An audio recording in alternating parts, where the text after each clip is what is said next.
Selamat pagi.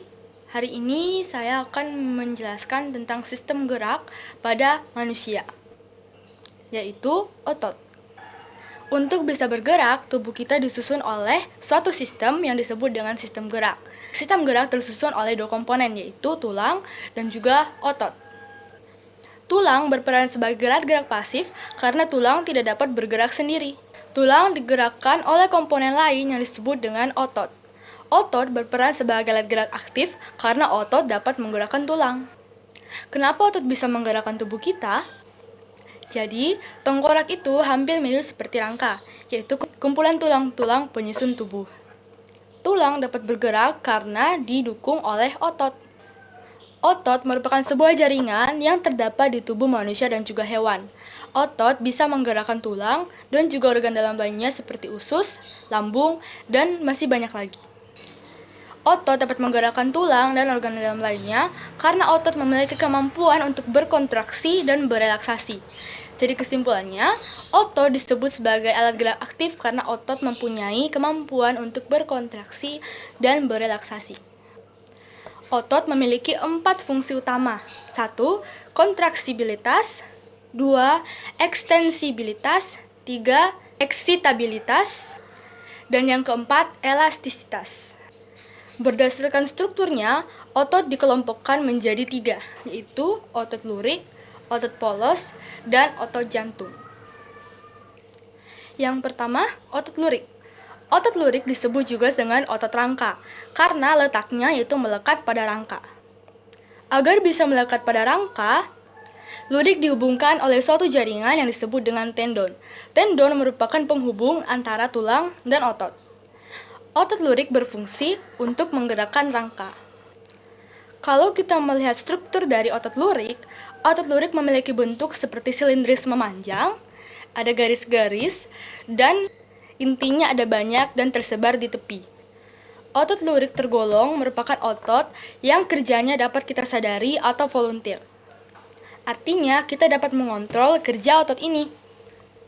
Contohnya, kita bisa mengontrol kapan kita mau berjalan dan kapan kita mau berhenti, kapan kita mau menulis dan kapan kita mau berhenti menulis, dan banyak lagi.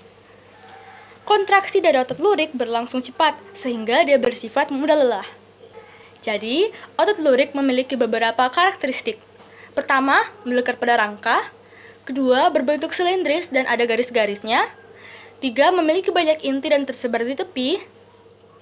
4, bekerja secara sadar atau volunteer. Dan 5, bersifat mudah lelah. Kedua, otot polos. Nah, kalian tahu nggak, kalau kita lagi makan, makanan itu akan dibawa melewati tenggorokan lalu turun ke lambung. Saat makanan berada di lambung, akan ada proses peremas-remas makanan. Nah, jadi berarti lambung itu bisa bergerak kan? Yang menggerakkan lambung itu adalah otot. Di lambung itu kan nggak ada rangka, nggak ada tulang. Jadi otomatis bukan otot lurik dong. Jadi, otot yang menggerakkan lambung adalah otot polos. Otot polos adalah otot yang terdapat di dinding organ dalam seperti lambung, usus, paru-paru, pembuluh darah, dan lain-lain. Itulah mengapa meskipun organ dalam kita tidak punya tulang, tetapi masih dapat bergerak. Karena didukung oleh otot polos. Otot polos berfungsi untuk menggerakkan organ dalam, seperti sistem pencernaan, sistem pernafasan, sistem peredaran darah, bahkan sampai sistem reproduksi. Kalau kita lihat bentuk dari otot polos berbentuk mirip seperti gelondong. Tidak memiliki garis-garis seperti otot lurik dan dia berstruktur polos. Itulah mengapa otot ini disebut dengan otot polos. Otot polos memiliki satu inti yang terletak di tengah. Otot polos merupakan otot yang tergolong bekerja secara tidak sadar atau involunteer. Artinya, kita tidak dapat mengontrol kapan otot ini akan bekerja dan kapan dia akan diam. Contohnya, kita tidak akan bisa dapat mengontrol kapan lambung akan meremas-remas makanan, kapan lambung akan diam. Karena kerja dari otot polos dipengaruhi oleh adanya rangsangan. Misalnya, saat ada makanan yang masuk ke dalam lambung, maka makanan ini harus dicerna. Nah, disinilah otot polos akan mulai berkontraksi. Kontraksi otot polos berlangsung sangat lambat, sehingga dia bersifat tidak mudah lelah. Jadi, otot polos memiliki dua sifat. Pertama, bekerja secara tidak sadar atau involuntir, dan kedua, dia bersifat tidak mudah lelah. Nah, otot polos memiliki beberapa karakteristik, yaitu pertama, melekat pada dinding organ dalam, kedua, berbentuk gelondong, ketiga, berstruktur polos, 4, memiliki satu inti dan terletak di tengah, 5, bekerja secara involuntir atau tidak sadar, dan keenam, bersifat tidak mudah lelah. Ketiga, otot jantung. Secara umum, sebagian besar organ dalam tubuh kita ini disusun oleh otot polos, tapi tidak dengan jantung. Dinding jantung disusun oleh organ yang berbeda. Jadi, otot yang menyusun organ jantung disebut dengan otot jantung. Sesuai namanya, otot jantung hanya terletak pada jantung, yakni pada dinding jantung. Tapi, kenapa cuma di jantung? Jadi, jantung merupakan satu-satunya organ dalam tubuh manusia yang tidak pernah berhenti bekerja untuk memompa darah dari jantung ke seluruh tubuh. Inilah mengapa otot jantung memiliki struktur yang berbeda dibanding dengan organ-organ dalam lainnya. Kalau kita memperhatikan struktur dari otot jantung, bentuk dari otot jantung mirip seperti otot lurik, yaitu berbentuk silindris. Tetapi dalam otot jantung, bentuk silindrisnya itu bercabang. Otot jantung memiliki satu inti dan terletak di tengah, mirip seperti otot polos.